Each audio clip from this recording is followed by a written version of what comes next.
Hello dear friend, welcome to our channel K&N tutorial. तो आपने अभी तक CDP के टोटल 5 क्लासेस देख चुके हैं, जिसमें हम लोगों ने ग्रोथ एंड डेवलपमेंट कंप्लीट कर लिया है। उसके साथ ही साथ हम लोगों ने सोशलाइजेशन का टॉपिक भी कंप्लीट कर लिया है। तो आज हमारा CDP का क्लास नंबर 6 होने वाला है, जिसमें हम लोग पढ़ेंगे चाइल्ड सेंटर्ड एजुकेशन। अगर आपने अभी तक हमारे चैनल को सब्सक्राइब नहीं किया है तो हमारे चैनल को प्लीज़ सब्सक्राइब कीजिए, और अगर आपको हमारा वीडियो पसंद आता है तो हमारे इस वीडियो को लाइक कीजिए, और आपको ये वीडियो कैसा लगा उसे कमेंट में ज़रूर बताइए। तो चलिए हम लोग क्लास को स्टार्ट करते हैं, जो कि होने वाला है चाइल्ड सेंटर्ड एजुकेशन, यानी कि बाल केंद्रित शिक्षा। तो बाल केंद्रित शिक्षा क्या होता है उसको सबसे पहले जानेंगे, और उसके साथ ही साथ हम लोग आज कवर करने वाले हैं प्रगतिशील शिक्षा, यानी कि प्रोग्रेसिव एजुकेशन। तो दोनों ही टॉपिक आज हम लोग कंप्लीट कर लेंगे इसी क्लास में। तो चलिए स्टार्ट करते हैं। तो बाल केंद्रित तथा प्रगतिशील शिक्षा क्या होता है? तो बालक के मनोविज्ञान को समझते हुए शिक्षण की व्यवस्था करना तथा उसकी अधिगम संबंधी कठिनाइयों को दूर करना बाल केंद्रित शिक्षण कहलाता है। यानी कहने का तात्पर्य है कि उस बालक की जो रुचि है, उसका जो रुझान है, या फिर उसकी प्रवृत्ति कैसी है, उसकी क्षमता कितनी है किसी भी चीज़ को एडप्ट करने की, उसको ग्रहण करने की, उन सारी बातों को ध्यान में रखकर उससे शिक्षा प्रदान करना, यही बाल केंद्रित शिक्षा कहलाता है। तो बाल केंद्रित शिक्षण में व्यक्तिगत शिक्षण को महत्व दिया जाता है। इसमें बालक का व्यक्तिगत निरीक्षण कर उसकी दैनिक कठिनाइयों को दूर करने का प्रयास किया जाता है। तो इसमें हम लोग बाल केंद्रित शिक्षा में बच्चे को व्यक्तिगत रूप से उसको शिक्षा प्रदान करते हैं, ताकि वो बच्चा अपने जो डेली नीड है उसका लाइफ का, उन सारी नीड को वो पूरी कर सके, और उसके जीवन में जो भी समस्याएं आ रही है उनका भी वो समाधान कर पाए। तो ये बाल केंद्रित शिक्षा के अनुसार ही वो कर पाने में सक्षम होता है। तो बाल केंद्रित शिक्षण में बालक का शारीरिक और उसके मानसिक योग्यता को ध्यान में रखते हुए हम लोग उसको शिक्षण प्रदान करते हैं। जैसे कि मान लेते हैं कि कोई अगर विशिष्ट बालक है, कहने का तात्पर्य है कि वो बच्चा देखने में असक्षम है या फिर सुनने में असक्षम है, तो हम लोग उसको एक नॉर्मल बच्चे की भांति उसको शिक्षा प्रदान नहीं कर पाते हैं। तो हम लोगों को उन तरह के बालकों को एक अलग प्रकार की शिक्षा प्रदान करने की आवश्यकता पड़ती है, जिसको कि हम लोग, यदि कोई बच्चा देखने में सक्षम नहीं है, वो दृष्टि बाधित है, तो इस प्रकार के बच्चे को हम लोग ब्रेल लिपि द्वारा शिक्षण प्रदान करते हैं। तो यानी कि उसकी जो शारीरिक कमी है उसको हम लोग ध्यान में रखते हुए उसको शिक्षा प्रदान कर रहे हैं। तो ये भी बाल केंद्रित शिक्षा ही होगी। उसी प्रकार से कुछ बच्चे नॉर्मल होते हैं, लेकिन उनको दूर से देखने में समस्याएं होती है। तो इस प्रकार के बच्चे को हम लोग क्या करते हैं कि उनको आगे पे बिठाते हैं। जैसे कि कोई स्कूल है, स्कूल में बहुत सारे बेंच डेस्क लगे हुए होते हैं, वो सीरियल वाइज रहते हैं, 1 बाय 1 होते हैं। तो हम लोग क्या करते हैं कि जो सबसे फर्स्ट में होता है, जहाँ पर बच्चे को कोई समस्या ना हो चीज़ों को देखने में, वैसे स्थान पर उसको बैठाना सुनिश्चित करते हैं, ताकि उस बच्चे को पूरी तरह से समझ में आए और उसे ठीक ढंग से दिखाई भी दे। तो उसमें किस प्रकार की समस्या है, उसमें बौद्धिक दुर्बलता है या फिर किस प्रकार की समस्या है, इन सारी समस्याओं को ध्यान में रखते हुए उसको शिक्षा प्रदान करना, ये बाल केंद्रित शिक्षा कहलाता है। तो स्टूडेंट, ये जो बाल केंद्रित शिक्षा होता है, इसमें बालक सबसे अधिक क्रियाशील होते हैं, और इनकी एक्टिविटी जितनी ज़्यादा होगी उतनी ही बेहतर ढंग से बच्चे सीख पाते हैं। तो हम लोग इसमें ज़्यादातर बच्चे की जो उसकी एक्टिविटी है, उसमें क्रिया करके सीखने की जो भावना है, उस पर जोर देते हैं। जैसे कि active student centre learning model, यानी कि जो शिक्षार्थी है उसको केंद्र में रखते हुए हम लोग एक उसमें सीखने की, उसमें अधिगम करने की क्षमता को एक मॉडल के रूप में दिखा रहे हैं इसमें आप लोग देख सकते हैं कि फर्स्ट जो है वो है create a meaningful context for learning. तो हम लोगों को सीखना कैसे है, उसके लिए हम लोग एक अपने मन में एक धारणा बना लेते हैं। उसके बाद हम लोग आइडेंटिफाई करते हैं उस चीज़ के बारे में जिस बारे में हम लोगों को सीखना है। डिफरेंट रिसर्च के द्वारा कुछ क्वेश्चन सॉल्व करते हैं, कुछ प्रॉब्लम्स बनाते हैं। उसके द्वारा हम लोग उसके पोटेंशियल को, उस बच्चे में कितनी क्षमता है, उसको हम लोग जांचने की कोशिश करते हैं कि बच्चा किस हद तक सीख सकता है। उसे हम कुछ क्वेश्चन देते हैं, कुछ समस्याएं सॉल्व करने के लिए देते हैं, ताकि हमें ये समझ में आ जाए कि वो बच्चा किस हद तक समझ पाएगा। उसके बाद हम लोग क्या करते हैं, उसमें जो क्षमताएं हैं उनको हम लोग जांचते हैं, उसका आकलन करते हैं कि वो कितना सीख पाएगा। उसके बाद हम लोग उस पर कार्य करते हैं। फिर है फॉर्मूले, वर्किंग, हाइपोथेसिस एंड एक्सप्लेनेशन। उसके बाद हम लोग उसको कुछ फॉर्मूलाए देते हैं, उस पर उसको हम लोग हाइपोथेसिस करवाते हैं बच्चे से और उसको एक्सप्लेन करते हैं उस चीज़ के बारे में, ताकि वो उसको और ज़्यादा बेहतर समझ पाए। उसके बाद आगे है critical evaluation of existing explanation. अब जो हम लोगों ने उसको एक्सप्लेन कर दिया है उस फॉर्मूले से रिलेटेड, उसके बारे में हम लोग उससे कुछ क्वेश्चन फिर से पूछेंगे और उसका इवैल्यूएशन करेंगे कि वो बच्चा कितना सीख पाया है।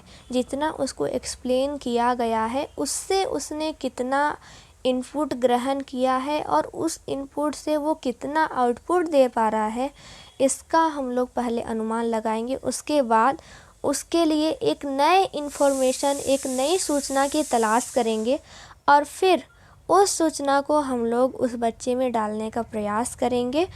और फिर उसी प्रकार से हम लोग उसको फिर से एक क्वेश्चन देंगे, उसको सॉल्व करने के लिए कहा जाएगा कि उसने कितना लर्न किया है इस चीज़ को जानने के लिए। देन फिर हम लोग उसका इवैल्यूएशन करेंगे। इवैल्यूएशन के बाद हम लोग उससे बहुत सारी चीज़ों के बारे में बातचीत करेंगे और उन सारी घटनाओं से जितना भी वो संपूर्ण नॉलेज अभी तक प्राप्त किया है, first explanation and second explanation के बाद, उस दोनों को मिला करके उसका एक कंप्लीट इवैल्यूएशन करेंगे और फिर उससे जो रिजल्ट मिलेगा उसको हम लोग प्राप्त करेंगे। और ये जो सर्कल है, फिर हम लोग अगर वो उस चीज़ को इवैल्यूएशन करने के दौरान अगर हम लोग ये जानते हैं कि वो उस चीज़ को करने में सक्षम है, तब तो ठीक है। अगर वो नहीं कर पा रहा है तो क्यों नहीं कर पा रहा है, इस बारे में हम जानने का प्रयास करेंगे और उसके प्रॉब्लम को सॉल्व करने का भी प्रयास करेंगे। तो ये सर्कल जो होता है वो चलते रहता है जब तक कि बच्चा पूरी तरह से सीख नहीं जाता है। तो ये होता है active student centre learning model, जिसमें बच्चे को केंद्र में रख करके उसको शिक्षा प्रदान किया जाता है, उसको सिखाया जाता है चीज़ों के बारे में। फिर है हमारे पास आगे, वो है मनोविज्ञान के अभाव में शिक्षक मारपीट के द्वारा इन दोषों को दूर करने का प्रयास करता है, परंतु बालक को समझने वाला शिक्षक यह जानता है कि इन दोषों का आधार उनकी शारीरिक, सामाजिक और मनोवैज्ञानिक आवश्यकताओं में ही कहीं न कहीं है। इसी व्यक्तिक विभिन्नता की अवधारणा ने शिक्षा और शिक्षण प्रक्रिया में व्यापक परिवर्तन लाया है। इसी कारण से बाल केंद्रीय शिक्षा का प्रचलन शुरू हुआ है। अब जिस शिक्षक को मनोविज्ञान के बारे में उतनी जानकारी नहीं है, वह शिक्षक जो है वो चाहेगा कि बच्चे को हम लोग किसी तरह से मार पीट के, उसको डांट फटकार के उसको हम सिखा दें, तो ये संभव नहीं है। वो बच्चा उस स्थिति में सीख नहीं पाएगा।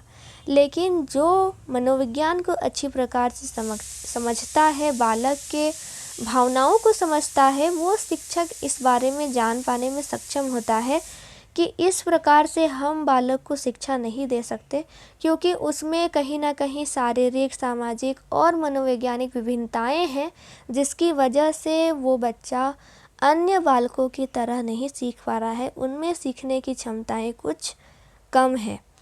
तो फिर हम लोग इस चीज़ को ध्यान में रखते हैं कि उसमें कुछ विभिन्नताएं हैं। उन विभिन्नताओं को ध्यान में रखते हुए हमारे शिक्षा जगत में एक व्यापक परिवर्तन हुआ है, जिसमें बाल केंद्रित शिक्षा का प्रचलन शुरू हुआ है। यानी कि उसमें हम लोग बालक को सेंटर में रखते हैं और उसके आधार पर उसकी आवश्यकताओं के अनुरूप कि बालक को किस प्रकार की आवश्यकताएं हैं उसको ध्यान में रखते हुए उसको शिक्षा प्रदान करते हैं। तो जैसे इसमें देख सकते हैं, जो सेंटर पे ब्लू कलर का आप लोगों को दिखाई दे रहा है, ये स्टूडेंट है। तो स्टूडेंट एकदम सेंटर पे होता है और उसी स्टूडेंट को एजुकेटर्स यानी कि जो शिक्षक होते हैं वो उसको ज्ञान प्रदान करते हैं, उनके फैमिली उनको ज्ञान प्रदान करती है, उनके पीयर्स यानी कि उसके जो सहपाठी होते हैं वो उनको ज्ञान प्रदान करते हैं। यानी कि ज्ञान का आदान प्रदान जो है वो 3 तरह से हम लोग देख पा रहे हैं। एक तो शिक्षक, दूसरा है उसकी फैमिली यानी उसका परिवार, और तीसरा है पीयर्स उसके सहपाठी या फिर उसके मित्रगण। तो इन तीनों के द्वारा उसका जो शिक्षण है उसका स्थानांतरण किया जा रहा है और एक लर्निंग प्रोसेस एक्वायर कराई जा रही है। उसके बाद है पर्सनलाइजेशन, यानी कि उसमें किस प्रकार की व्यक्तित्व है उसका, उसकी व्यक्तिगत विभिन्नताओं को ध्यान रखेंगे। स्टूडेंट डायरेक्टेड लर्निंग प्रोवाइड करेंगे, यानी कि जिससे स्टूडेंट सीख सके। इस प्रकार की सीखने की जो कला है, इस प्रकार की सिखाने की जो कला है, इसको प्रोवाइड करेंगे। उसके बाद है सक्सेस क्राइटेरिया, कि वो बच्चा किस हद तक सक्सेस हो पाता है उसको भी हम लोग ध्यान में रखेंगे और ये सुनिश्चित करेंगे कि वो बच्चा कहीं भी कभी भी सीख पाए, इस प्रकार का वातावरण उसको देने का प्रयास करेंगे। तो ये सबसे पहले सबसे ज़रूरी होता है कि उसमें पूर्व ज्ञान क्या क्या है, वो क्या क्या जानता है, उसको भी हम लोग ध्यान में रखेंगे। फिर उसी के अनुरूप उसको शिक्षा प्रदान करने की प्रक्रिया को शुरू करेंगे। तो ये होता है स्टूडेंट सेंटर्ड मॉडल। उसके बाद है बाल केंद्रित शिक्षण के सिद्धांत। तो बाल केंद्रित शिक्षा जब बच्चों को प्रदान कराया जाता है तो उसमें किस किस प्रकार के सिद्धांत होते हैं उनको हम देख लेते हैं। तो है बालकों को क्रियाशील रखकर शिक्षा प्रदान करना।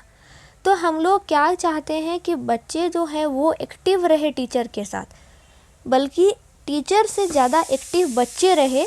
तो इस स्थिति में बच्चे ज़्यादा अच्छी प्रकार से सीख पाते हैं और उनमें ज़्यादा विकास देखने को मिलता है।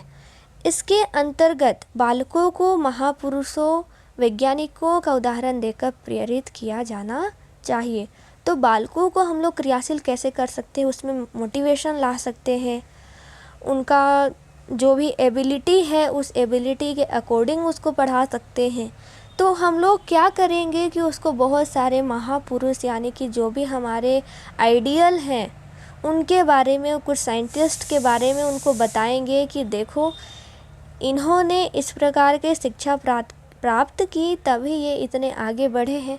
यदि आप भी करोगे तो शायद आप भी उतने सफल हो सकते हैं। तो इस प्रकार के कुछ हम लोगों को उन बच्चों को उदाहरण देना है ताकि वो बच्चे उस प्रकार की जो भी उनमें क्रियाशीलता है वो आ सके उन बच्चों में। उसके बाद है अनुकरणीय व्यवहार, नैतिक कहानियाँ वो नाटकों आदि द्वारा बालक का शिक्षण किया जाना चाहिए। तो आप लोगों को पता ही है कि बच्चे बहुत अच्छा अनुकरण करते हैं किसी भी चीज़ का।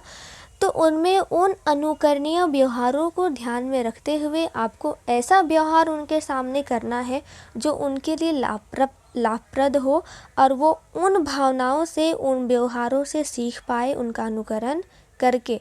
इसी प्रकार के उसको हम लोग कुछ मोरल स्टोरीज़ बता सकते हैं, नैतिक कहानियाँ बता सकते हैं, कुछ नाटक के माध्यम से, ड्रामा के माध्यम से भी उसको बता सकते हैं। क्योंकि नाटक जो होता है वो एक बहुत अच्छा शिक्षण पद्धति माना जाता है, क्योंकि ये एक ऐसा क्षेत्र होता है, एक ऐसी कला होती है जिसमें हमारी सभी एबिलिटीज़ काम में आ जाती है। क्योंकि नाटक जो होता है इसको एक पंचम वेद की भांति माना गया है, क्योंकि उसमें बच्चे का सिर्फ़ और सिर्फ एक ही सेंस ऑर्गन नहीं काम कर रहा होता, बल्कि उसके पांचों ऑर्गन इस क्षेत्र में सक्रिय हो जाते हैं। यानी कि उसके आँख, नाक, कान सभी खुल जाते हैं जब किसी नाट्य का मंचन किया जाता है। तो नाटक के माध्यम से बच्चों को सिखाना बहुत बेनिफिशियल होता है, क्योंकि ये उसके सभी ऑर्गन सेंसेस की मदद से उसको सिखाने का प्रयास करता है। आगे है बालक के जीवन से जुड़े हुए ज्ञान का शिक्षण करना। यानी कि बच्चे से रिलेटेड उसके आसपास में जो भी घटनाएं घटित हो रही है, उनके आधार से यदि बालक को सिखाया जाए तो वो अपनी घटनाओं को कल्पना में ला करके उनके माध्यम से वो ज़्यादा अच्छी प्रकार से सीख पाता है। फिर है बालक की शिक्षा उद्देश्य परक हो, अर्थात बालक को दी जाने वाली शिक्षा बालक के उद्देश्य को पूर्ण करने वाली हो। यानी कि ऐसा नहीं करना है कि अगर कोई 10th क्लास का बच्चा है तो अगर हम लोग उसको नर्सरी क्लास का ABCD बता रहे हैं और वो सही प्रकार से जवाब दे पा रहा है, तो ये नहीं है ज़रूरी कि वो बच्चा जो है अच्छी प्रकार से सीख पा रहा है, क्योंकि 10th क्लास के बच्चे के लिए ABCD बोल पाना वो बहुत ही नॉर्मल चीज़ हो जाता है। तो हम लोग उस टाइम पे उसके लिए एक उद्देश्य निर्धारित करेंगे कि 10th क्लास में वो बच्चा क्या क्या सीख सकता है। तो हम लोग उसको साइंस से रिलेटेड कुछ ज्ञान देंगे, कुछ हम लोग उसको तार्किक मैथ देंगे, कुछ रीजनिंग वाले मैथ्स देंगे उसको सॉल्व करने के लिए, तभी हमारे उद्देश्यों की पूर्ति हो पाएगी। यानी कि उसके क्लास के अनुरूप हम लोग उद्देश्यों की पूर्ति करना चाहेंगे, ना तो उसके एबिलिटी से कम और ना ही उसकी एबिलिटी से ज़्यादा। उसके बाद है बालक की योग्यता और रुचि के अनुसार विषय वस्तु का चयन करना।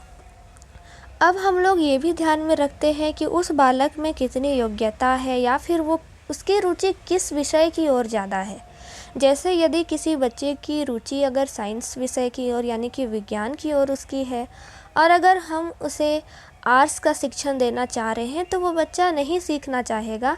तो इस स्थिति में हम उससे जिस प्रकार का आउटपुट की हम लोग एक्सपेक्टेशन कर रहे हैं, उस प्रकार का हम लोगों को आउटपुट नहीं मिल पाएगा। यानी कि जिस प्रकार से हम चाहते हैं कि वो बच्चा आगे सफल हो पाए, उस प्रकार से वो सफल नहीं हो पाएगा, क्योंकि जिस विषय में उसकी रुचि नहीं है उस विषय पे वो ध्यान देगा नहीं और अपनी लाइफ से रिलेटेड करके वो पढ़ना भी नहीं चाहेगा। तो उसकी रुचि को भी ध्यान में रख करके उसको पढ़ाना ज़्यादा ज़रूरी होता है।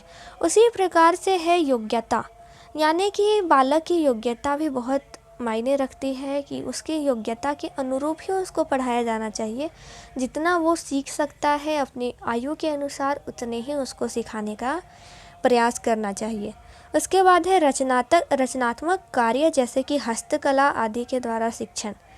यानी कि जैसे बहुत सारी हस्तकलाएं कराई जाती थी पहले के स्कूलों में, अभी तो इस प्रकार की लर्निंग अब धीरे धीरे कम होती जा रही है, परंतु इसको बढ़ावा दिया जाना चाहिए, क्योंकि इसमें बच्चे में बहुत ज़्यादा सीखने की कैपेसिटी डेवलप होती है और उनमें आगे चल कर के यदि उन्हें अपने पढ़ाई के क्षेत्र में अगर कुछ ना भी कर पाए तो उनमें कुछ क्रिएटिविटी डेवलप हो जाती है, जिसकी सहायता से वो अपने जीवन में बहुत बेहतर कर पाते हैं।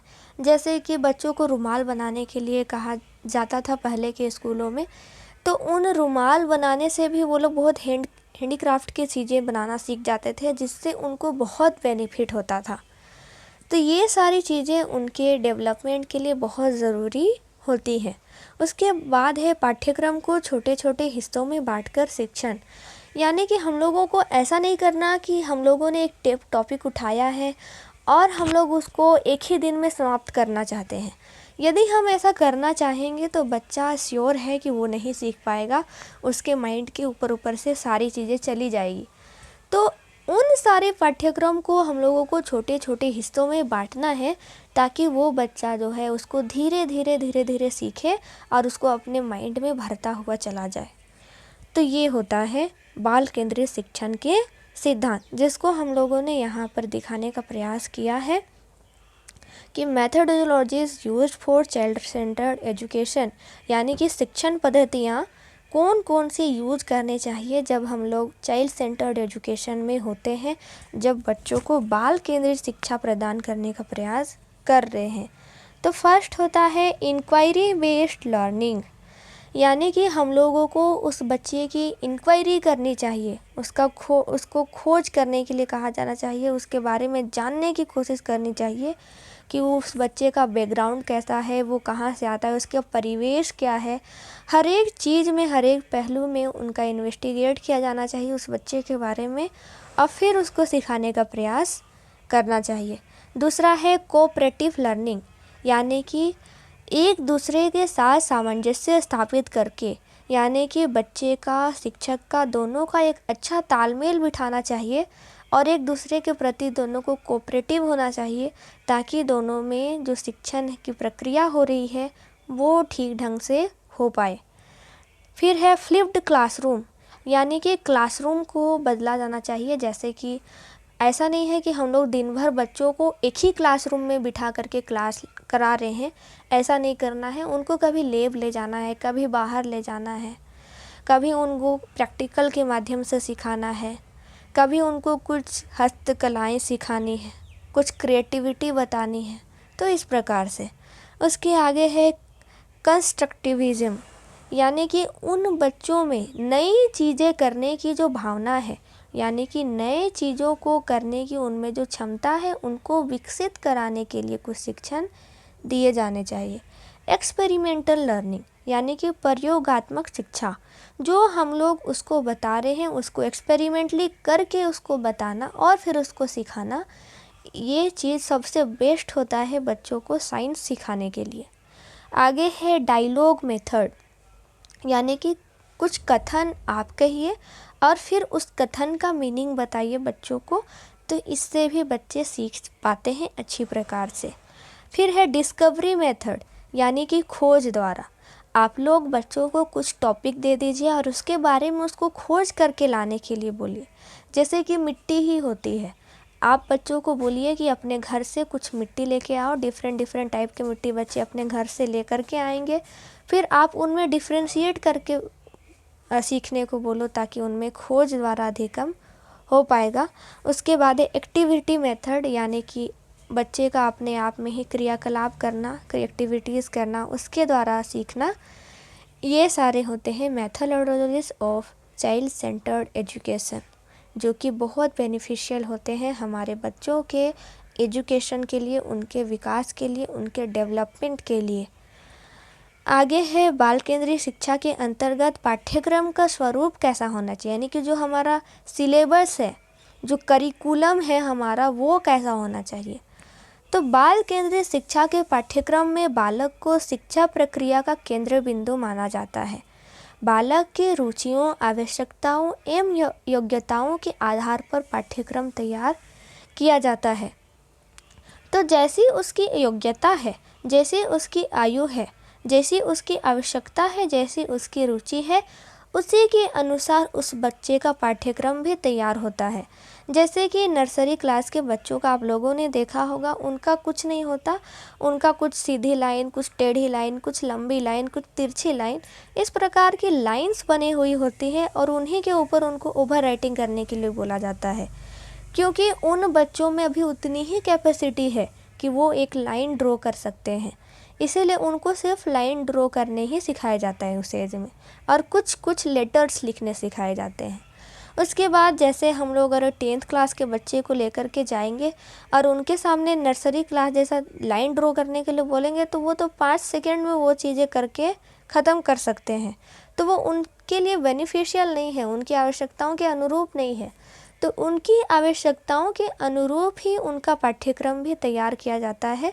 यानी कि 10th क्लास का है तो उसे साइंस पढ़ना है, मैथ्स पढ़ना है, सोशल साइंस पढ़ना है, उसके साथ ही साथ हिंदी, इंग्लिश और कुछ रीजनल लैंग्वेजेस भी पढ़ने हैं। तो इस प्रकार का पाठ्यक्रम बनाया गया है ताकि वो उनकी एबिलिटी के अनुरूप हो।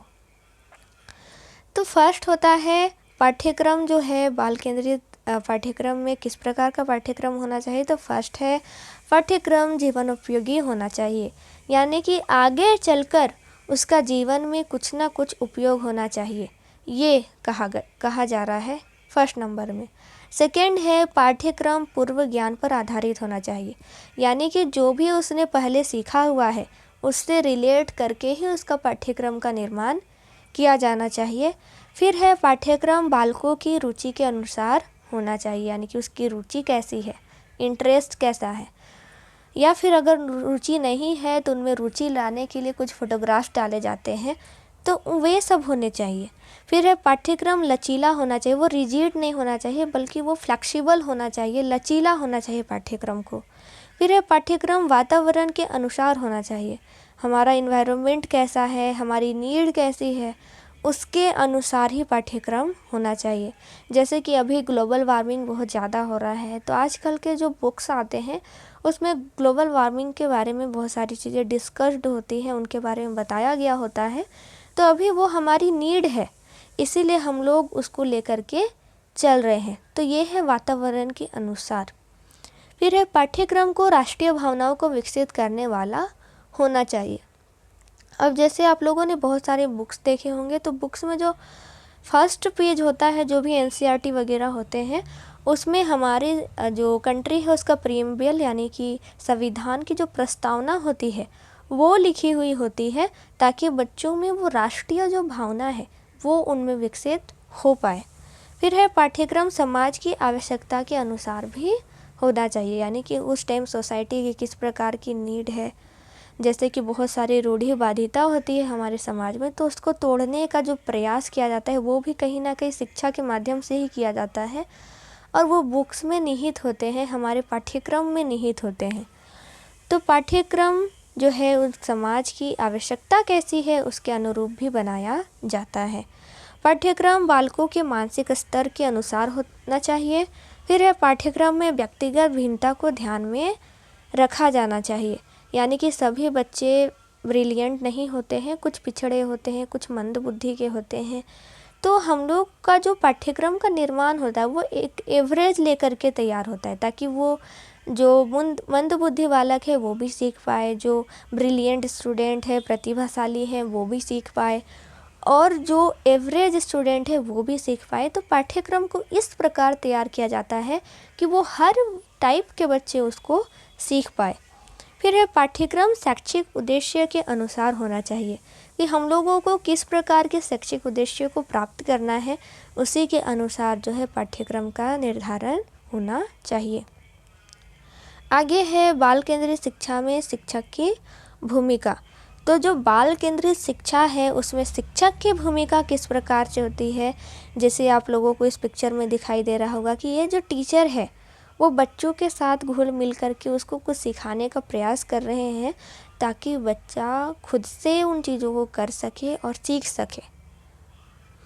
तो फर्स्ट है शिक्षक को जो है शिक्षार्थियों का सहयोगी व मार्गदर्शन होता है। बालक जो होता है वो बाल केंद्रित शिक्षा में बालक की जो भूमिका होती है वो शिक्षक से ज़्यादा होती है, परंतु शिक्षक की भूमिका में भी शिक्षक की भूमिका भी जो होती है वो कम उसको हम लोग नहीं मान सकते, क्योंकि वो जो टीचर होता है वो एक फैसिलिटेटर की तरह कार्य करता है, एक मार्गदर्शक की तरह कार्य करता है। उसको एक सही वातावरण देने का जो कार्य होता है वो एक शिक्षक ही करता है।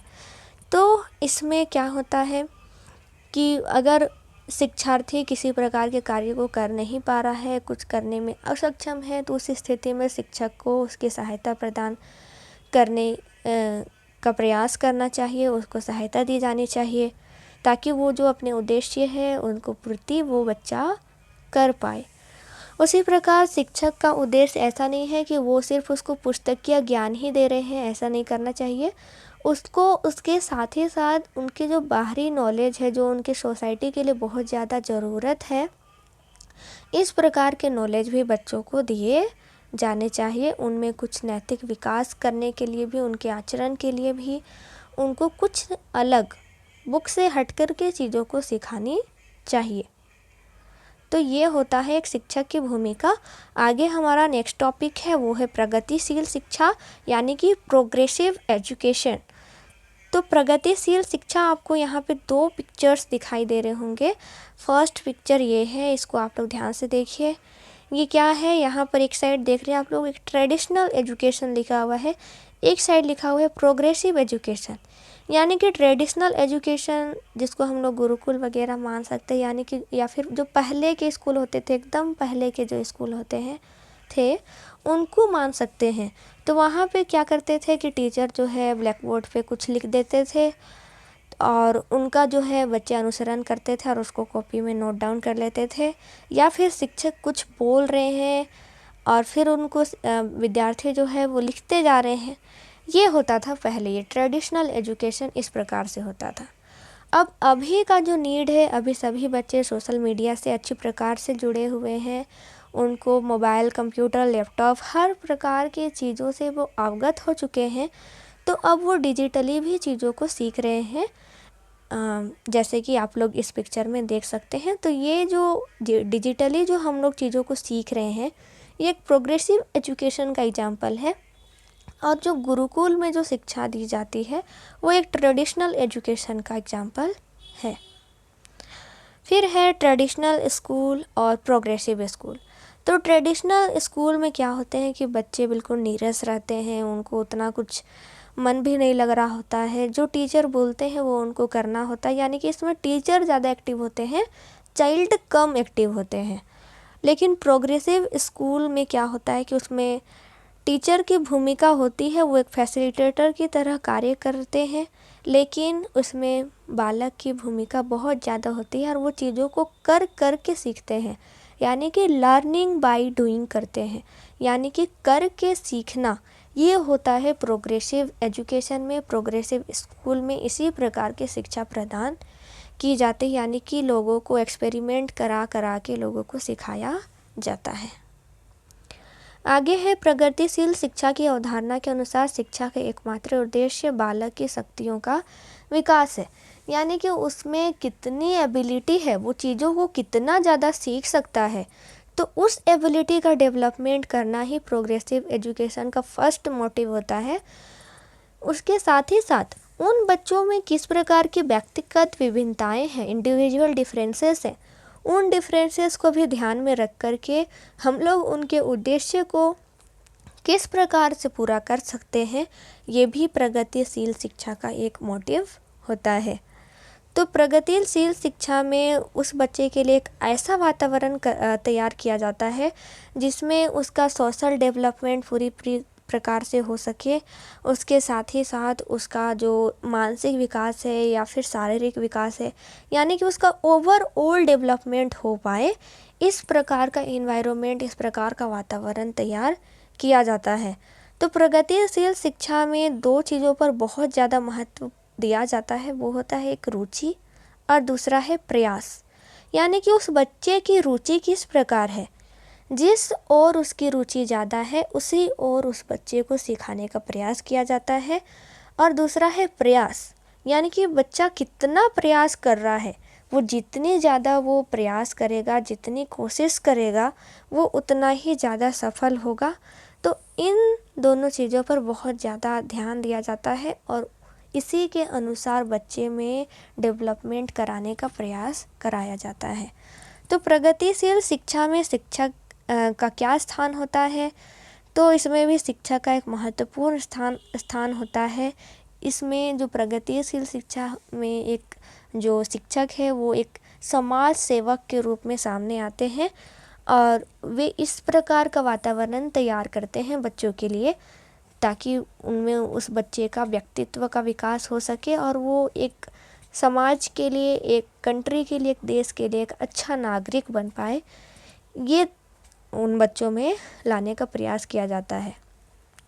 अब जो प्रोग्रेसिव एजुकेशन होता है, इसमें बच्चों को जो है लर्निंग बाय डूइंग पर बल दिया जाता है। मैंने पहले ही बताया है आपको, यानी कि करके सीखने पर बल दिया जाता है।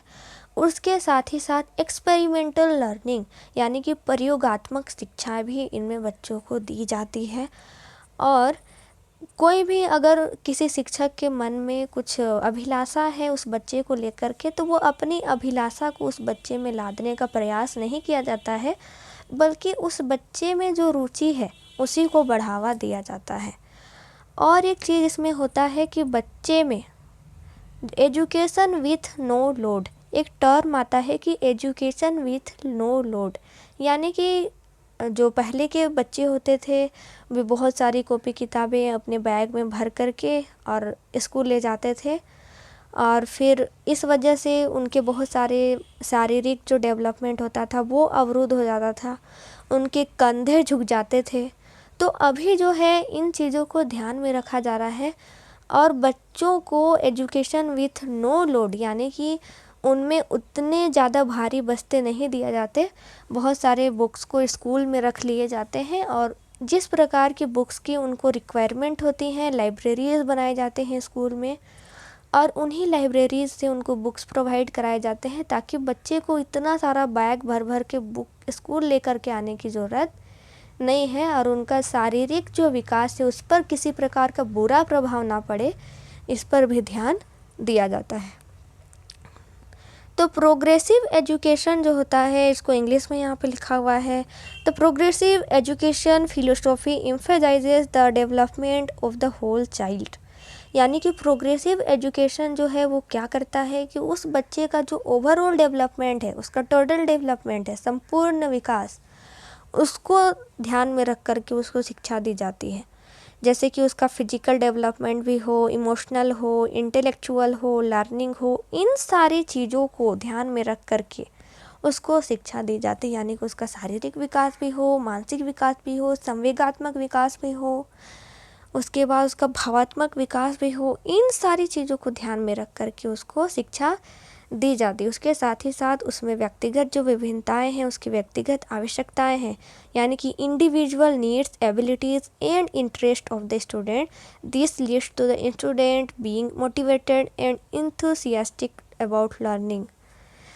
तो ये सारी चीज़ें होती हैं, यानी कि उसमें जो एबिलिटीज़ है, उसकी जो रुचि है, उन सारी चीज़ों पर भी ध्यान दिया जाता है। तो पेडालॉजिकल स्ट्रेटजीज क्या क्या होती है प्रोग्रेसिव एजुकेशन के लिए? तो प्रोजेक्ट बेस्ड लर्निंग, यानी कि उसको कुछ प्रोजेक्ट्स बनाने के लिए दिए जाते हैं, उसके आधार पर प्रॉब्लम बेस्ड लर्निंग, यानी कि उसको कुछ समस्याएं दी जाती है और उसका बच्चा समाधान करता है। इंक्वायरी बेस्ड लर्निंग, यानी कि उसको कुछ खोज करने के लिए कहा जाता है। उसके बाद है सर्विस लर्निंग, कुछ कार्य करा करके उसको सिखाया जाता है। उसके बाद है स्टूडेंट सेंटर लर्निंग, यानी कि बच्चे को केंद्र में रख कर के उसको शिक्षा प्रदान की जाती है।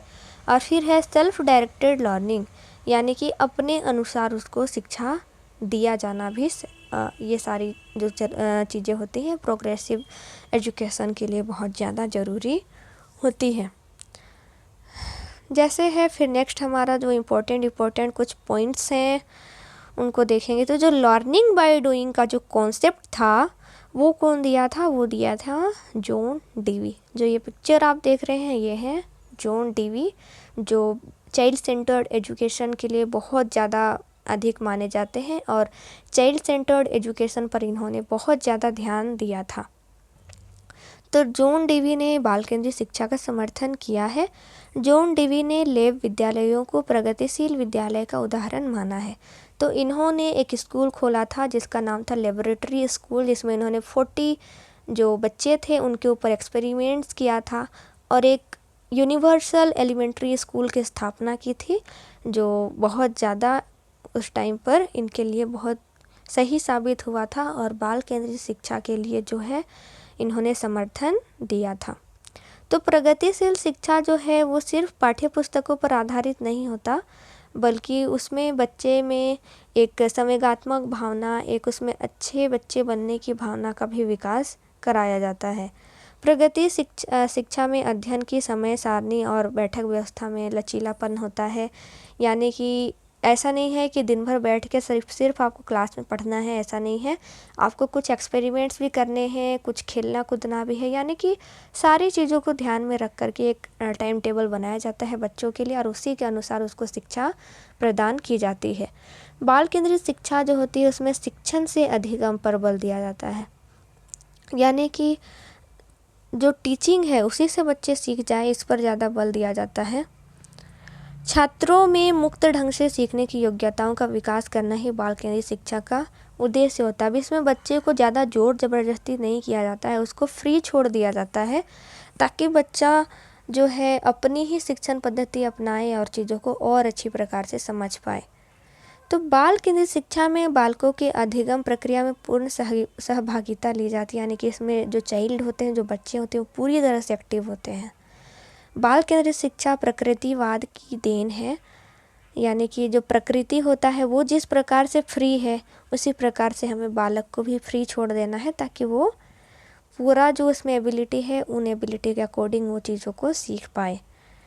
निःशक्त बच्चों के लिए केंद्रीय प्रायोजित योजना का नाम समेकित शिक्षा योजना है। इसका उद्देश्य यह है कि निःशक्त बच्चे में भी नियमित या सामान्य विद्यालय में सभी के साथ शैक्षिक अवसर पा सके, यानी कि जो इंक्लूसिव एजुकेशन होता है उसमें क्या होता है कि जो बच्चे थोड़े बहुत असमर्थ हैं, जैसे कि उनमें हैंडीकैप्ड हैं या फिर उनके हाथ पैर सही नहीं हैं, तो इस स्थिति में हम लोग क्या करते हैं कि उन बच्चों को साथ में ही रह करके उनको सिखाते हैं।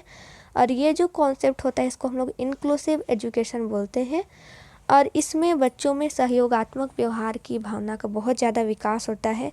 बच्चे एक दूसरे का सहयोग करना सीखते हैं।